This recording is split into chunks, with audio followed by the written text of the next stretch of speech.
Presiden Joko Widodo digugat ganti rugi 5.246 triliun rupiah oleh Habib Rizik Syihab dan kawan-kawan. Pengadilan Negeri Jakarta Pusat atau PN Jakpus bakal menggelar sidang perdana gugatan tersebut pada Selasa 8 Oktober 2024 besok. Berdasarkan informasi di laman Sistem Informasi Penelusuran Perkara Pengadilan Negeri Jakarta Pusat, sidang bakal dimulai sekira pukul 10.00 waktu Indonesia Barat, yakni dengan agenda pemeriksaan legal standing dari para pihak.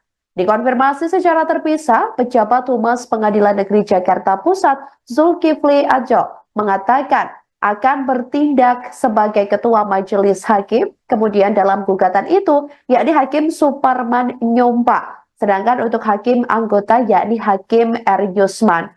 Diberitakan sebelumnya, Rizik Syihab bersama sejumlah pihak mengajukan gugatan kepada Presiden Jokowi ke PN Jakpus.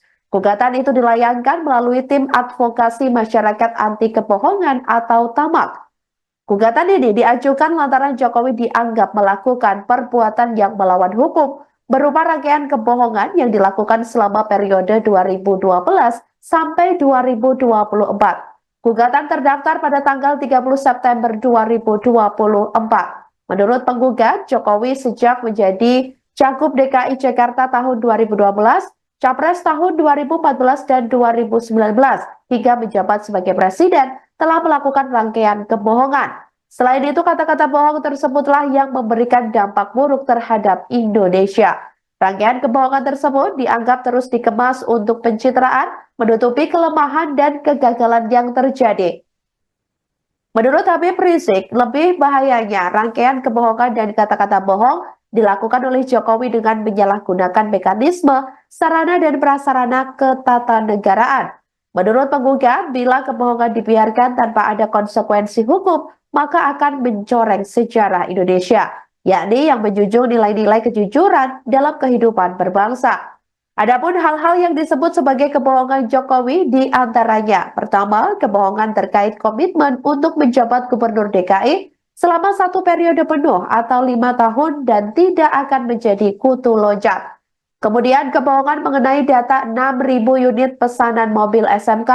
Selanjutnya, kebohongan untuk menolak dan tidak akan melakukan pinjaman luar negeri atau asing. Lalu kebohongan akan melakukan swasembada pangan. Kebohongan tidak akan menggunakan APBN untuk pembiayaan sejumlah infrastruktur seperti kereta cepat Indonesia-Cina atau KCIC. Serta kebohongan mengenai data uang 11.000 triliun yang ada di kantong Jokowi. Karena kebohongan-kebohongan tersebut, para penggugat meminta Presiden Jokowi membayar ganti rugi material sebesar nilai utang luar negeri Indonesia periode tahun 2014 sampai dengan tahun 2024. Kemudian untuk disetorkan kepada kas negara atau nilainya 5.264 triliun rupiah tersebut. Ia pun meminta agar negara menahan pembiayaan atau tidak memberikan rumah sebagai mantan presiden kepada Jokowi. Begitupun meminta negara untuk menahan atau tidak memberikan seluruh uang pensiun Jokowi. Merespon hal tersebut, staf khusus Presiden Bidang Hukum Dini Purwono meminta upaya hukum yang disediakan oleh konstitusi tidak digunakan secara semena-mena hanya untuk mencari sensasi maupun provokasi.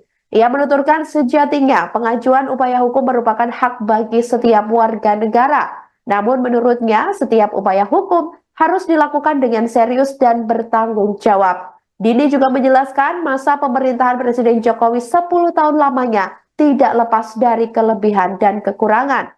Namun, ia meminta masyarakat yang menilai sendiri terkait kinerja dan pengabdian Presiden Jokowi kepada masyarakat, bangsa, dan negara.